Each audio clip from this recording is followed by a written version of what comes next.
In today's culture, every student needs a voice to navigate the future. Welcome to Freedom Alive. Abraham Lopez is president of Florida Debate Initiative, and he joins us on this program to share how he is helping equip the next generation with the skills and confidence they need to be effective leaders. And it's not happening in the traditional classroom setting. I'm thankful to again be joined by our co-host, Matt Staver from Liberty Counsel. And Matt, it's tragic that many students are not learning the basic of civics in our classrooms today. This is an amazing program, the Florida Debate Initiative, and it's a private-public partnership now with the Department of Education in the state of Florida. But it started off as he will share, a private organization where two people wanted to take civics and the other one wanted to combine it with debate and teach our young people, because our young people don't know history, they don't know civics, they don't know about the United States Constitution, the Declaration of Independence. If we don't know our history and we don't know civics, we will clearly lose our freedom. Absolutely, absolutely. This is an inspiring story that we cannot wait to bring to you. Up next is our Freedom Alert. He was only 14 when they forced the COVID shot. The North Carolina Supreme Court ruled a mother and her son can now sue a public school system and a doctors group for giving the boy a COVID-19 shot without consent. This ruling reverses a lower court decision that a federal emergency law prevented Emily Happel and her son, Tanner Smith, from filing a lawsuit. Tanner went to the Guilford County High School clinic to be tested for COVID-19, but he did not want the shot, and he didn't have a signed parental consent form. The clinic was unable to reach his mother, so a worker instructed a colleague to just give it to him anyway. Now they have filed a lawsuit against the Guilford County School Board of Education and the doctors. Parents must raise their children, not the schools. This is a good ruling from the North Carolina Supreme Court.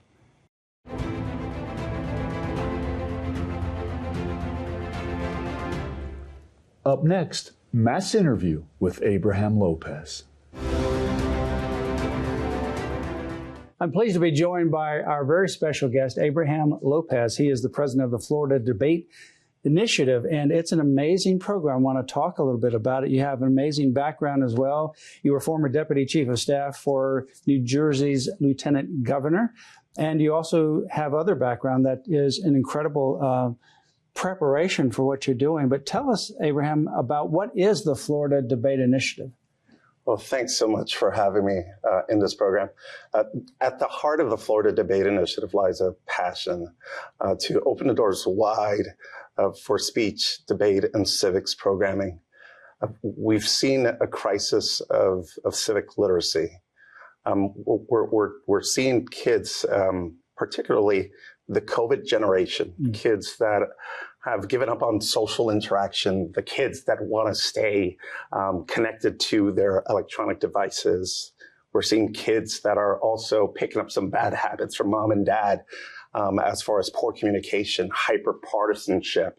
So the Florida Debate Initiative is trying to combat all of that, address these major societal problems that, if left unaddressed, we're looking at a decline, a societal decline. And we feel that it's important to get kids excited about knowing that this country that we're living in the United States is not all that bad. You know, they're hearing a lot that there's a lot wrong with this country. And so the Florida Debate Initiative, our mission is to bridge that gap, to ensure that kids, they got a better understanding of their system of government, and they learn to better appreciate, regain that sense of patriotism that has been lost. And how do you do that? I want to talk about that in a minute, but Florida Debate Initiative is a nonprofit organization, yes, but it also has a government participation, cooperation aspect. How does that work between a nonprofit and the Florida government? You know, right here in the state of Florida, we've got a really great thing going on. The state legislature, the executive branch of the government, has created what's called the Blueprint for Civics Education. This is a unique model, unlike any kind of educational blueprint you'll see in the country. And is this part of an overall broader educational program in the Florida legislature and the governor's office? Absolutely. The government has made a decision in the state of Florida that it is of paramount importance that the population be civically literate, that future citizens in the state of Florida must have an understanding of our systems of government, must have an appreciation of our country, and a sense of patriotism. This is the agenda. This is the official policy of the state of Florida. So it's a whole of government approach to this, and we're just kind of one spoke in the wheel. I'm working closely with the Florida Department of Education. So the Florida Debate Initiative was founded originally as the Central Florida Debate Initiative by two dynamic ladies, Tara Tedrow, who is an attorney, and Beth Eskin, who is an educator. So Beth Eskin, seeing the problems in the classroom, Tara Tedrow, having been a former speech and debate student herself, actually landed a full ride earning her law degree through speech and debate scholarships, came back and said, this changed my life. Why aren't we ensuring that this is in all classrooms in the state of Florida? They got together with the legislature, got together with the commissioner of education, got together with the governor, and made the pitch and demonstrated that, first and foremost, the United States Chamber of Commerce commissioned a study that showed that 70% of Americans are civically illiterate. Wow. 70%. That's astounding. It's a crisis. And Tara and Beth demonstrated that if we were able to address this crisis now, you're going to see a significant impact that over the long term will have a meaningful positive effect in the classroom and in society. What's that positive effect in the classroom? We're looking at 85% increase we're talking about critical thinking gains for students in the classroom. We're talking about kids that are active in civic speech and debate are 98% likely to graduate college. 98%. And then for school administrators that are listening, they love this next statistic. 70% or greater than 70% of the students that are active in speech and debate programming, they're 70% more likely than their peers that are not active in passing what's called the end of course exam. These are the end of course exams, particularly that are weighted in social studies, English language arts. These exams, these grades are what determines whether or not a school is an A school, a B school, or a C school. And as you know, as a school is rated, that impacts the value of the houses in that school district. And so everyone in the community wants an A-rated school district because it affects the bottom line. And so it behooves the local school district, the principal, the school administrators, the superintendents, and ultimately the Department of Education to have as many A-rated, B-rated schools as possible. And so the Department of Education, the legislature, the governor's office, they're all in to ensure that students are excited about learning about the United States Constitution, the Bill of Rights, not only for the A-rated schools, but it's important that students recognize their rights. It's important that students understand that without understanding the country's history, without appreciating the country's history, you're really doomed to falling into a lot of the misinformation and disinformation that's being said about our country. I want to get into some of the specific content of what you do and how you do it. And those statistics are amazing by doing what you do, which we'll talk about, that has these other impact effects.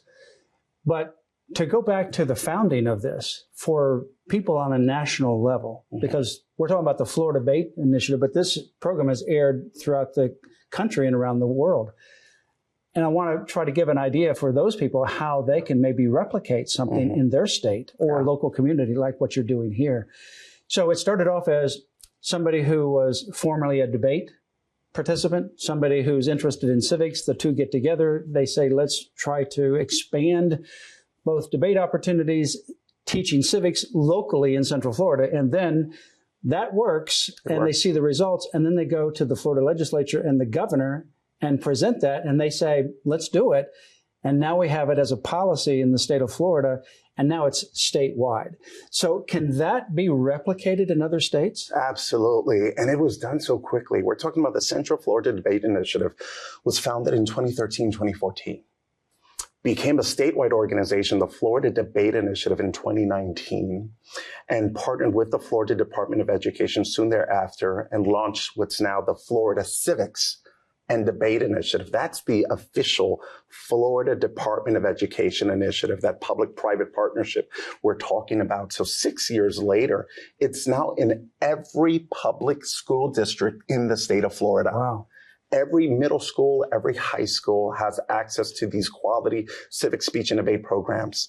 And we're talking about professional development and learning opportunities for teachers, excellence in civics education. So it's not just for students, it's for teachers as well, to teach them so they can go out and be teachers to the students. Absolutely. And we encourage folks that are watching from around the country to reach out to a legislator, reach out, as a matter of fact, to the chair of the Education Committee in your legislature.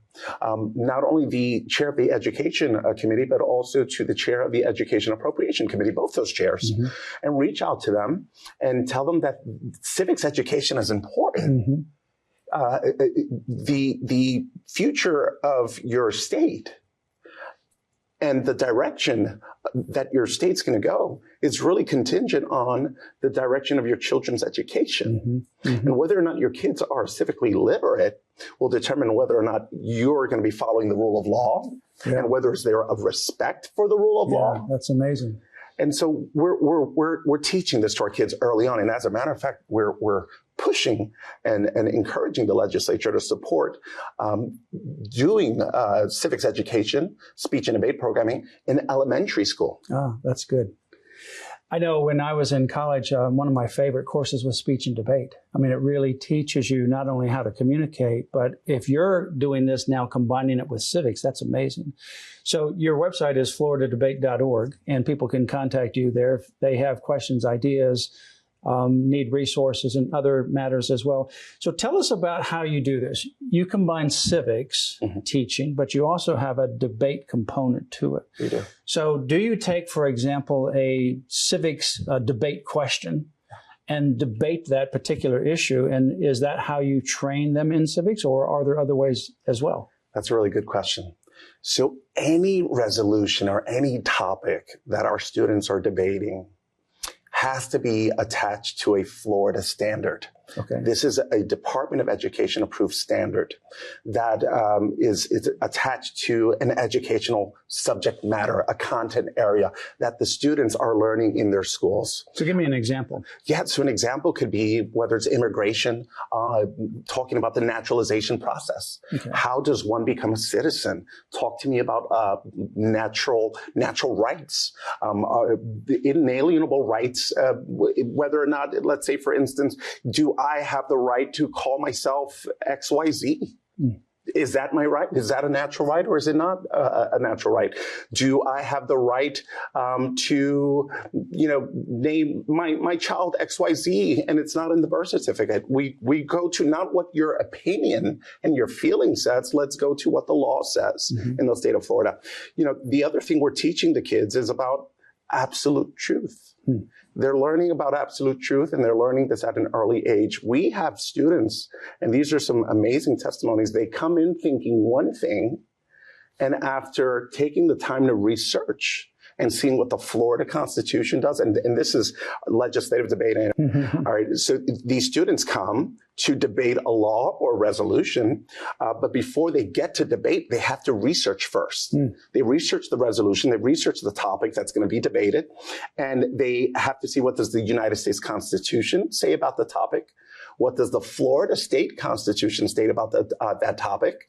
And then they need to go to primary sources, which is not what Google says, not what Wikipedia says, all right? And unfortunately, nowadays, you even got to be careful to depend on what .edu and .gov says. We go to primary sources. These are first generation sources. These are first eyewitnesses that were there when these founding documents were written and drafted. So the kids are learning. So they have to read all of that. Oh, they have to read this before they get to you. And then they debate it. One side takes one view and the other side takes the other view. That's correct. One argues in the affirmative, and one is a neg. And do they switch sides sometimes? They don't know which side they're arguing to the day of. Is that right? So they have to be prepared to do both. To do both. That's amazing. Not that you need to make a comment on this, but that we're going through this trend, which I personally think is a good one, and that is returning education to the state and local control, moving it from a federal centralized place and moving those resources down to the state level. Yes. But what you're doing and what you're describing in Florida is very innovative. I mean, it's an amazing system where you have this private and public partnership to teach kids civics and to teach them the skills of debating and have fun while they're doing it. That's an amazing innovation that other states could take Florida as an example and expand. Absolutely. And I love that you mentioned the word fun, because we are getting the kids to learn about civics. We're getting the kids to learn about U.S. history, but it's fun. It's fun. They're competing against one another. Well, when you go to some typical history course, like I remember some boring history courses that I've gone through my years. And it's just like, it's kind of like that Ferris Bueller scene, where the teacher is teaching and it's very dry and boring. And you don't learn the dates, and you really don't care about the history that way. But when you put it in the context of what you're talking about, where they're going to research themselves, they're looking at original documents, then they're learning the skills of debate, and then they see it in action, that puts learning history and civics in a totally different realm. Could you imagine debating whether or not the United States should adopt communism? Oh, yeah. And you get a student instead of just reading it from a book and looking at dates and times. Exactly. And you get a student, and this is a true story, a student named Lewis, all right, and he stands up, and he's from Seminole County. He goes to Lake Brantley High School, and he says, I want to speak against this resolution. And he rises, and he says, just 2 years ago, my father, my mother, and my sister, we fled Venezuela with nothing but the clothes in just one suitcase, because that communist regime wanted to kill my father because he spoke out against the government. You guys do not know anything about communism and what it does against folks like my family. What it is and the privilege you all have to say and speak freely against your government. You guys don't know. And these kids who think, communism is in vogue, and it would be cool here in the United States. They hear Lewis's story, and they originally were thinking, I'm going to vote in the affirmative of this resolution. And so they're exposed to these different perspectives and ideas. Were it not for speech and debate, were it not for the opportunities we're providing them, they would never understand another perspective. Because, nowadays you have these echo chambers where folks operate in silos. We like to hang and associate with folks that think like us, that talk like us, even dress like us. And here in the state of Florida, we're trying to end that. We're trying to expose kids to different ideas. And when we say that, we're truly backing that up.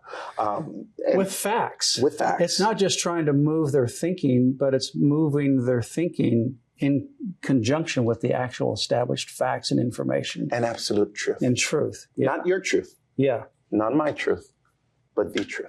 That's an amazing program. That's an amazing testimony. Other testimonies that you have of some young kids that have been impacted by the civics and debate? Oh, absolutely. You know what? We're gearing to take 40 students to our nation's capital.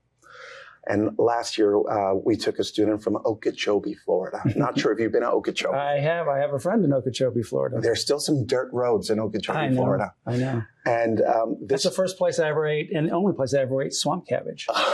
Swamp cabbage. Yeah. And, one of the students following that trip told me, Mr. Lopez, do you know I've never left Okeechobee before? And the first time I've ever gotten on a plane was with you going to Washington, D.C. It's changed my life. Hearing testimonies like that. I had another student, as a matter of fact, became one of our interns. We have what's called the Florida Debate Initiative Fellows Program. These are students that have graduated high school. They were speech and debate students. They're now entering college. Full ride at Notre Dame University. I mean, stories like that fuel us day in and day out, transforming and changing lives. Getting students once again to believe in the American dream time and time again, whether it's on TikTok and social media, they're hearing that America is a place where those with little means or those of certain groups, you can't. The American dream is a myth. Here in the state of Florida, we're proving that the American dream is still attainable. It's real. It's tangible. And so I encourage anyone that's watching nationally and internationally. We were talking earlier that we're getting calls and invites from the United Kingdom. Is that right? Asking us to come to present at an international conference of teachers and educators, because there's a problem with the youth over there. There's a new wave of new arrivals of immigrants that are coming, and there's issues with assimilation, and getting kids to understand the system of government is important. Getting kids to appreciate the rule of law is important, and so they want to hear from us. What are you guys doing in Florida? Get kids excited about civics. We're seeing the videos, we're seeing the competitions, and we're seeing your numbers grow exponentially.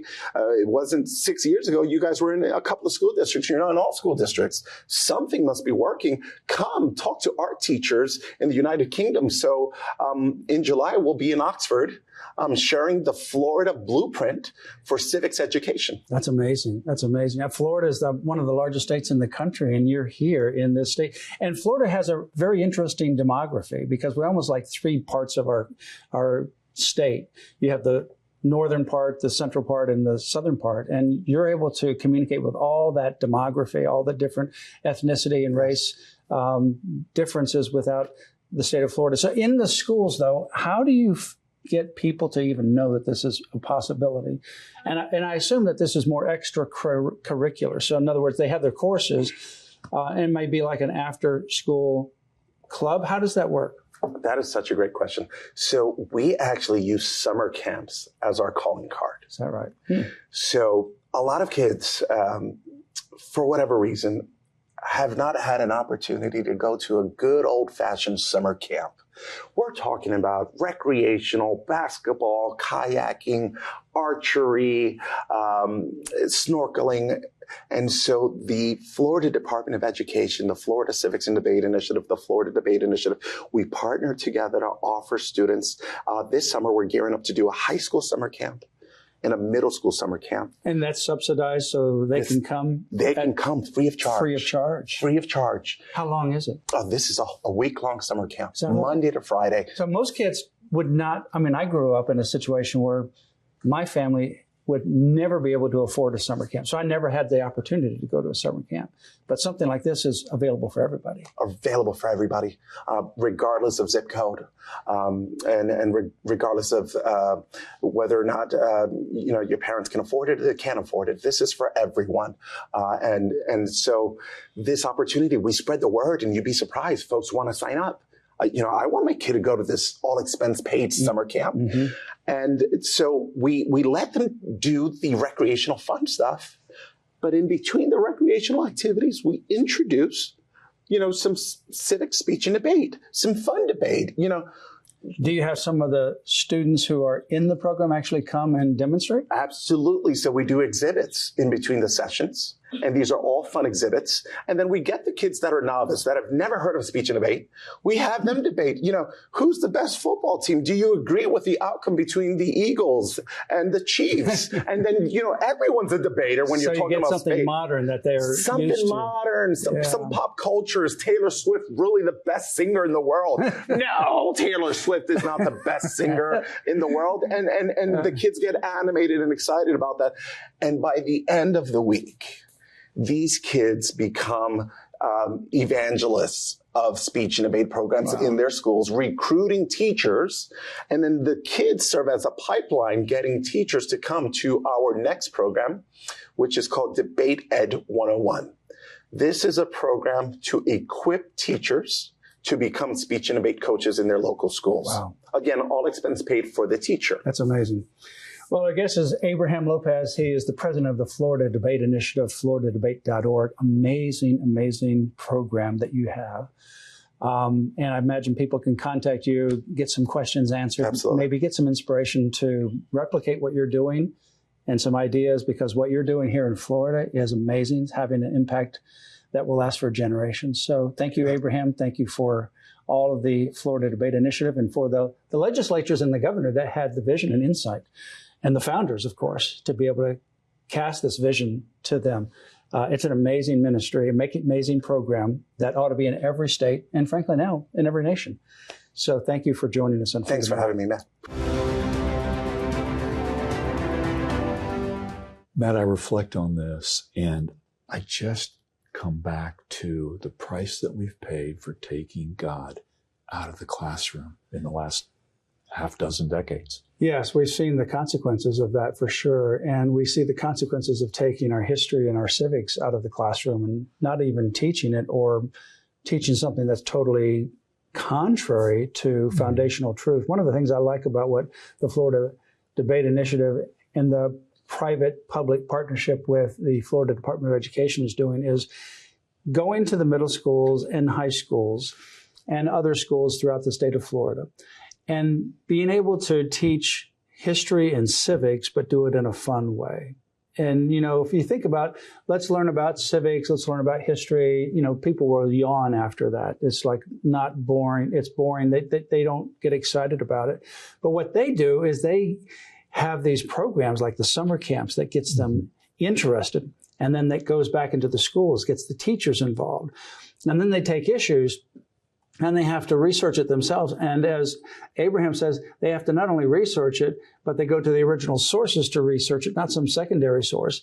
And they have to learn truth, not somebody's opinion of truth, but what the truth of the matter is. And then they come back and they don't know whether they're going to be voting yes or promoting the yes or promoting the no on that particular resolution until the moment that they get up there to debate. So they have to be very, very versed. It's an exciting opportunity. I agree completely.